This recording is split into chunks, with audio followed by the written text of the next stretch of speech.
One Tuesday, I was just making coffee, thinking about my work meeting, when this weird sharp pain hit me, like a lightning bolt, and the next thing I knew, doctors were telling me I needed to stay in the hospital for a long time.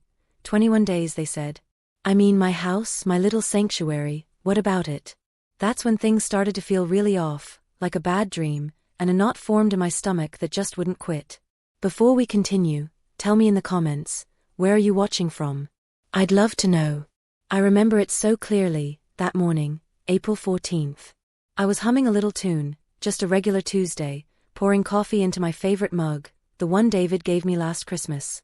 My house, a neat little place with a big old oak tree in the front yard, felt peaceful. I'd worked so hard for that house, every penny, every late night. It was my whole world, my independence, a solid $400,000 piece of my future. My name is Eliza, by the way, and I'm 36. I usually get up early, enjoy the quiet before the rush. My cat, Mittens, was purring loudly, rubbing against my ankles. Everything felt so normal, safe. Then bam. This pain, like nothing I'd ever felt, just tore through my side. It wasn't a tummy ache, it was a fire, a twisting, burning agony that doubled me over. I dropped my mug, it shattered on the tile, coffee spreading like dark ink. Mittens, startled, darted under the couch. I tried to stand, but my legs felt like jelly. I managed to grab my phone, fumbling, my fingers numb, and called 911. The ambulance ride was a blur of flashing lights and sharp jolts, the paramedics asking questions I could barely answer through the gasping. Next thing, I was in a hospital bed, sterile white sheets, the smell of antiseptic, tubes everywhere. It was terrifying. The doctors, a kind woman with tired eyes and a younger serious-looking man, explained it to me. Eliza, the woman said softly, you have a severe infection, a rare one. We need to operate, and you'll be with us for at least 3 weeks, maybe longer, to make sure you recover fully. It's serious. 21 days. 3 weeks. My mind reeled. 3 weeks away from my home, my job, my life. Who would feed Mittens? Who would get my mail? My dad, Arthur, came to mind. He's 65, a bit old-fashioned, but I always thought he was reliable. Cynthia, my sister, is 41, and we've always had a complicated relationship. She's always felt owed somehow. But Dad, he was my dad. So I called him, my voice weak and raspy. Dad, I started, I'm in the hospital. I need help. I explained everything, the 21 days, the cat, the house. Could you check on Mittens? And maybe grab my mail, water the plants. Oh, Eliza, my poor girl, he said, his voice surprisingly calm, almost distant. Of course, I'll take care of it all.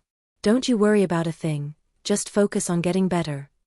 He promised to handle everything. I felt a wave of relief, a fragile one, but relief nonetheless. I trusted him. He was my father.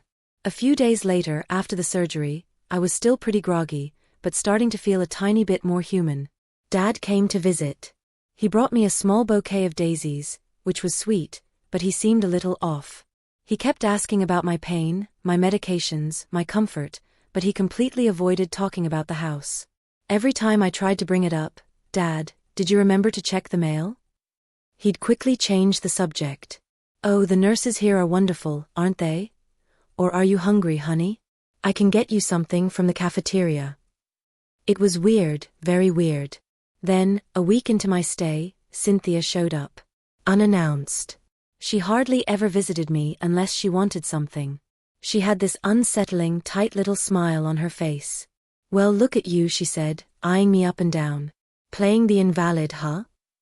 Her tone was light, but there was an edge to it. Dad told me you're laid up for a while. Don't worry about the house, though. I'm sorting things out. Sorting what out? I asked, my voice still weak but a flicker of alarm sparking inside me. Dad's just checking on Mittens and the mail. Cynthia just shrugged, that smug smile still plastered on her face. Yeah, well, Dad and we're doing a bit more than that. He's been so worried about you, Eliza. So we're just making sure everything's taken care of while you're unavailable. She emphasized unavailable with a little smirk. I tried to push for more details, but she just waved her hand dismissively. Honestly, you worry too much. Just rest. She stood up, gathered her purse. "I've gotta run. Lots to do, you know."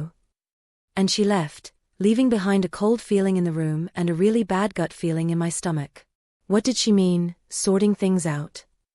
What was lots to do? My heart did a little jolt. Something wasn't right. My father avoiding my questions, Cynthia's smugness. Wait, what? A prickle of unease turned into a cold dread, despite the painkillers. The next few days in the hospital were a blur of worry and rising frustration. My body was slowly mending, but my mind was a mess. I tried calling Dad again, probably a dozen times. He'd answer, his voice cheerful, but the minute I mentioned the house, he'd suddenly lose reception, or say he had to run to the store right that second. It was infuriating. I knew he was avoiding me. And Cynthia? She wouldn't even pick up. I left voicemails, increasingly desperate, asking what was going on, why no one was telling me anything. No calls back. Nothing. It felt like I was screaming into a void, trapped in that hospital bed, while my life outside was, what? Being dismantled? I felt so vulnerable, lying there, hooked up to machines. My little sanctuary, my safe place, felt like it was slipping away, but I couldn't do anything about it. I couldn't even walk properly yet. I felt utterly alone. One evening, after a particularly depressing hospital meal, I remembered David. He's an old college friend, a lawyer, a good one. He'd always been a straight shooter, someone I could trust. I found his number in my contacts, my fingers fumbling with the unfamiliar hospital phone. "Hey Eliza." "Wow, long time no hear," David said, his voice instantly comforting. "How are you? I heard you were in the hospital, my mom mentioned it." I took a deep breath. "David, I need your help. Something really weird is going on with my house. Dad and Cynthia are acting super suspicious, and I can't get anyone to tell me anything. Could you just do a quick check? See if anything's been filed recently? It's probably nothing, but I have this really bad feeling." David listened patiently. "Sure, Eliza. No problem. Give me your address, I'll pull the public records for your property. It might take a day or two, but I'll see what I can find." 2 days later, the phone rang. It was David. His voice was different this time, grim, quiet. My heart jumped into my throat. "Eliza," he started, I have some news. It's not good." "What is it?" I whispered, my mouth suddenly dry. I braced myself, but nothing could have prepared me for what he said next. "Your house, Eliza. The deed, it was transferred to Cynthia a week ago. Your father, Arthur, signed off on it. It's official. The house is legally hers." The phone almost slipped from my hand. I felt like I'd been punched in the gut, winded, unable to breathe. "No," I managed to choke out. "No, that can't be real. That's impossible. My dad would never." My voice cracked, raw with disbelief. A $400,000 house, my house, given away? To Cynthia? While I was unconscious, sick, fighting for my life. The humiliation of it, the sheer audacity, washed over me like a cold, disgusting wave. I felt a stinging in my eyes, but the tears wouldn't come. Just a numb, hollow ache. Wait, what? This was more than a bad feeling. This was betrayal, cold and calculated. The next few days were a blur of anger and despair. I was discharged, physically weak but fueled by a burning fury. I couldn't go home. My home, my safe place, was now Cynthia's. I had nowhere to go, so David, being the amazing friend he is, let me stay on his couch. It felt like a deep, personal insult. I'd worked my whole life for that house. I called Dad, this time with a steely edge to my voice. "Dad, we need to talk. Right now." He sounded surprised, then hesitant. "Oh, Eliza, honey, you're home? That's wonderful." "Don't honey me," I spat. "Tell me about the house. Tell me about Cynthia." He stammered, then admitted it. "Well, Eliza, you were so sick. Cynthia said you wouldn't need it for a while. She's been struggling, you know. I was just trying to help her out. I thought you'd understand." "Understand?" I yelled, my voice hoarse. "You gave away my house. My entire life savings. Without asking me? While I was unconscious in a hospital bed." The confrontation with Cynthia was even worse. I went to my house, knocking on the door, which Cynthia opened, still with that smug look. "What do you want?" she asked, like I was a stranger. "You know what I want," I said, trying to keep my voice steady. "My house back." "How could you do this?" She just laughed, a cruel, short sound. "Dad wanted to help me out. You were in the hospital, what did you expect?" He felt bad for me. "It's perfectly legal, Eliza. Dad's allowed to gift his property. He chose to gift his property to me." She acted like it was completely normal, a given. She was implying my dad owned the house, not me. It was my house. I was humiliated, standing on the sidewalk outside my own front door, like a beggar. My father and my sister, they had ganged up on me, stolen my security, my future. I felt a profound sense of loss, not just of the house, but of the family I thought I had. It was the lowest point of my life. I felt truly, utterly broken. The feeling of being homeless, even temporarily on David's couch, gnawed at me. But more than that, it was the raw, burning humiliation.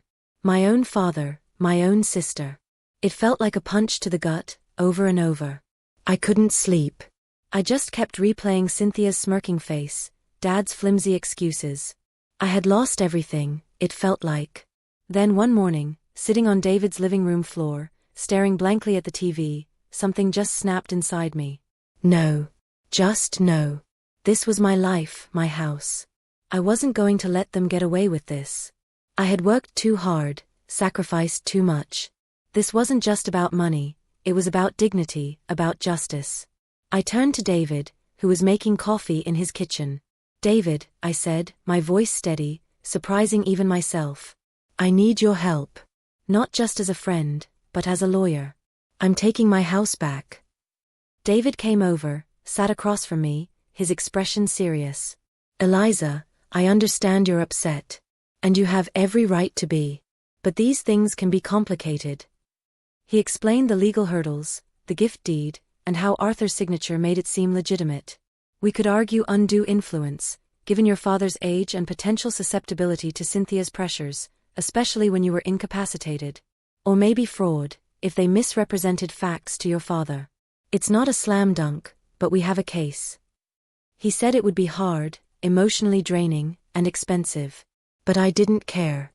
"I don't care how hard it is," I told him, a fire igniting inside me that I hadn't felt in weeks.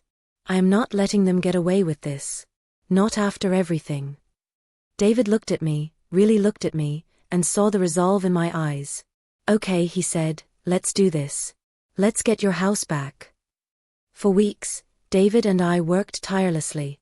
We gathered evidence, medical records proving my incapacitation, statements from my neighbors who noticed Cynthia's strange behavior around my house, even an old letter where Dad had promised the house would always be mine.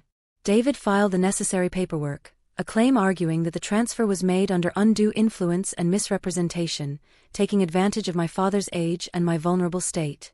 We argued that the property was Eliza's, not Arthur's to gift in the first place, and that the circumstances of the transfer, while Eliza was in the hospital, clearly showed intent to defraud her. We went to court. It was agonizing, seeing my father and sister across the courtroom, their faces tight with resentment. Cynthia looked confident, almost bored. My dad looked nervous, avoiding my gaze. The judge, a no-nonsense woman, listened carefully to both sides. It felt like an eternity, but David was brilliant. He laid out every detail, every betrayal. The judge ruled in my favor. She stated that the transfer was indeed made under undue influence, taking advantage of my father's emotional state and Eliza's incapacitation. She ordered the deed transferred back into my name immediately. It was a victory, but a bittersweet one. The next day, exactly 21 days after my surgery, a little over a week since I'd left the hospital, I returned to my house. It was a bright, sunny afternoon. I dressed carefully, feeling a strength I hadn't known I possessed. I had called ahead, making sure Dad and Cynthia would be there. David was with me, standing a little behind, a silent support. As I walked up the pathway, the oak tree looked exactly the same. Cynthia opened the door, a look of annoyance on her face. "What do you want now, Eliza?" she snapped. Then she saw me, really saw me, standing tall, and a flicker of unease crossed her face. Dad was behind her, looking pale. "I'm here to reclaim what's mine, Cynthia," I said, my voice calm, unwavering. I held up a freshly stamped document. The deed. Transferred back into my name. As per the judge's order. Their smirks, the ones I'd seen for weeks, the ones that had haunted my hospital bed, vanished. Cynthia's mouth dropped open. Dad just stared, his face ashen. "No, you can't." Cynthia spluttered, her face turning a furious red. "That's not fair. Dad gave it to me." "No, Cynthia," I said, stepping past her into the living room, a place that suddenly felt like home again. "Dad was misled. And this house was never his to give. It was always mine. And now, it's legally mine again." I looked at my father. He wouldn't meet my eyes. "I'm changing the locks today. You two can pick up your things by the end of the week, with an escort. I don't want either of you on my property ever again without my explicit permission." My voice was firm, resolute. It hurt deeply, to say those words to my own family. But the betrayal cut deeper. Cynthia started yelling, but I just watched her, cold and distant. Dad stood there, a defeated look on his face. The victory felt good, a cleansing relief, but also heavy with the knowledge of what I'd lost, not the house, but the hope of a loving, trusting family. I watched them leave, their faces etched with disbelief and anger. I closed the door behind them, the click of the lock a final resounding note. I was home. It felt good, really good, to stand up for myself like that. "Tell me, what's a time you had to fight for what was yours?"